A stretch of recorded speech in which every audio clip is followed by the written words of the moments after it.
Radhe Radhe friends, जय Shri Krishna. Veena Deepak Soni YouTube channel में आप सभी का स्वागत है। फ्रेंड्स, आज की वीडियो में मैं आप सभी को अपरा एकादशी व्रत कब रखा जाएगा, व्रत का प्राण कब किया जाएगा, व्रत की पूजा विधि संपूर्ण जानकारी आप सबको एक ही वीडियो में मिल जाएगी। तो आप वीडियो को पूरा जरूर देखना। फ्रेंड्स, जेठ माह के कृष्ण पक्ष की यह एकादशी भगवान विष्णु को समर्पित है और मोक्ष प्रदान करने वाली मानी जाती है। इस एकादशी का नाम अपरा एकादशी व्रत है। कहा जाता है कि अगर व्यक्ति अनजाने में भी उसके द्वारा कोई पाप हो गया है तो व्यक्ति अपरा एकादशी का व्रत कर लेता है तो उसे मोक्ष की प्राप्ति होती है, साथ ही उसे पिशाच योनि से भी मोक्ष की प्राप्ति होती है। तो आज की आप सबको बताती हूँ अपरा एकादशी व्रत कब रखा जाएगा। तो फ्रेंड्स एकादशी तिथि प्रारंभ 12 मई 2026 को दोपहर 2:53 से एकादशी तिथि प्रारंभ होगी और समाप्त 13 मई 2026 को 1:30 पर होगी।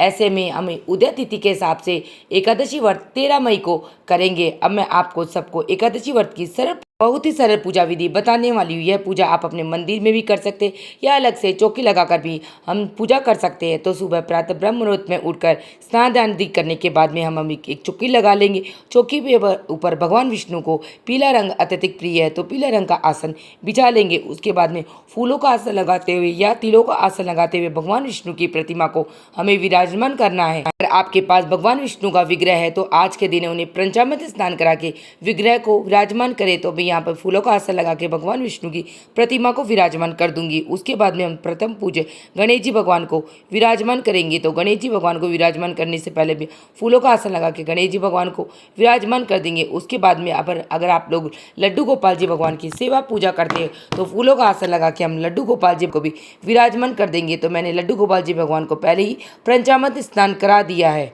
एकादशी व्रत अपने आप में बहुत ही महत्वपूर्ण का होता है। तो यहाँ पर मैंने लड्डू गोपाल जी भगवान को पंचामृत स्नान करा दिए।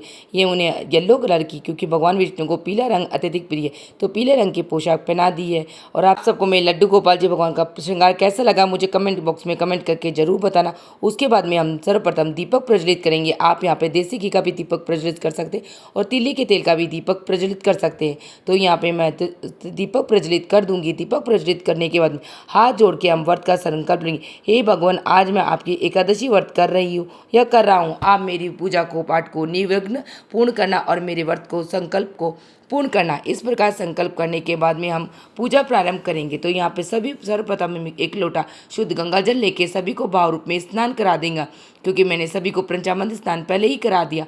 तो यह प्रतिमा में सभी भगवान गणेश जी भगवान लड्डू को भाव रूपी स्नान करा दिया। उसके बाद में सभी को वस्त्र रूप कलावा जनेऊ समर्पित कर देंगे। तो यहाँ पर सर्वप्रथम गणेश जी भगवान को वस्त्र रूपी कलावा जनेऊ समर्पित कर देंगे। अगर आप लोगों के पास पीले रंग की जनेऊ है तो आप पीले रंग की जनेऊ समर्पित कर देना। उसके बाद में भगवान विष्णु को भी मोली रूपी कलावा वस्त्र समर्पित कर देंगे। अगर आप लोगों के पास जनेऊ है तो आप जनेऊ भी समर्पित कर सकते हैं। और लड्डू गोपाल जी भगवान का तो श्रृंगार मैंने पहले ही कर दिया, फिर भी उन्हें मोली रूपी कलावा समर्पित कर देंगे। इस प्रकार सभी को हम वस्त्र समर्पित कर देंगे। उसके बाद में सभी को हम तिलक करेंगे। तो सर्वप्रथम चंदन और हल्दी से तिलक करेंगे। तो सर्वप्रथम गणेश जी भगवान को तिलक करेंगे। उसके बाद में भगवान विष्णु को और प्रतिमा में विराजमान सभी देवी देवता को हल्दी चंदन से तिलक कर देंगे। और प्रतिमा में विराजमान माता रानी को हमें कुमकुम से तिलक कर देंगे।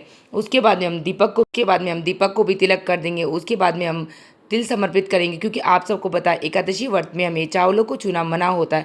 तो यहाँ पर हम सभी को तिल समर्पित कर देंगे। गणेश जी भगवान भगवान विष्णु लड्डू गोपाल सभी को तिल समर्पित करने के बाद में हम दीपक में भी तिल डाल देंगे। कहा जाता है जितने तिल तड़कते उतने सब हमारे कष्ट मिटते हैं। इस प्रकार हम दीपक में भी थोड़े से तिल डाल देंगे। उसके बाद में सभी को हम फूल पुष्प समर्पित करेंगे। जी भगवान भगवान विष्णु लड्डू गोपाल सभी को फूल पुष्प समर्पित कर देंगे। अगर आप लोगों के पास फूल पुष्प नहीं हो तो बगैर फूल पुष्प भी आप पूजा कर सकते हैं। इस पार्ट को आप स्किप कर देना। उसके बाद में सभी को हम भोग समर्पित करेंगे। तो भोग में आपको ऋतु फलों का भोग और ड्राई फ्रूट्स का भोग लगाना होता है, क्योंकि आप सबको पता है एकादशी व्रत में अन्न खाना मना होता है। तो यहाँ पे सर्वप्रथम मैंने भोग में ड्राई फ्रूट्स का भोग लगाया। उसके बाद में ऋतु फल आम का भोग लगाया। इसी प्रकार भगवान विष्णु और गणेश जी भगवान का भोग अलग अलग रखा है, क्योंकि आप सबको पता है गणेश जी भगवान के तुलसी पत्र नहीं चढ़ता और भगवान विष्णु तुलसी पत्र के बिना भोग ग्रहण नहीं करते। उसके बाद में हम जल समर्पित कर देंगे। जल समर्पित करने के बाद में हम दक्षिणा समर्पित करेंगे। पूजा में रही कमियों के लिए को पूर्ण करने के लिए हम दक्षिणा समर्पित कर देंगे। दक्षिणा समर्पित कर देंगे। उसके बाद में भगवान विष्णु को तुलसी पत्र भोग में चढ़ा देंगे, क्योंकि आप सबको पता है भगवान विष्णु को तुलसी पत्र अत्यधिक प्रिय है। तो मैं यहाँ पे भगवान विष्णु को और लड्डू गोपाल जी को तुलसी पत्र चढ़ा रही हूँ। उसके बाद में हमें एकादशी व्रत की कथा कहानी सुननी है। तो कहानी सुनने के लिए हम 1 लोटा शुद्ध गंगा जल ले लेंगे और हमारे सीधे हाथ में थोड़े से तिल के दाने लेके और पुष्प लेके एकादशी व्रत की कथा कहानी सुनेंगे।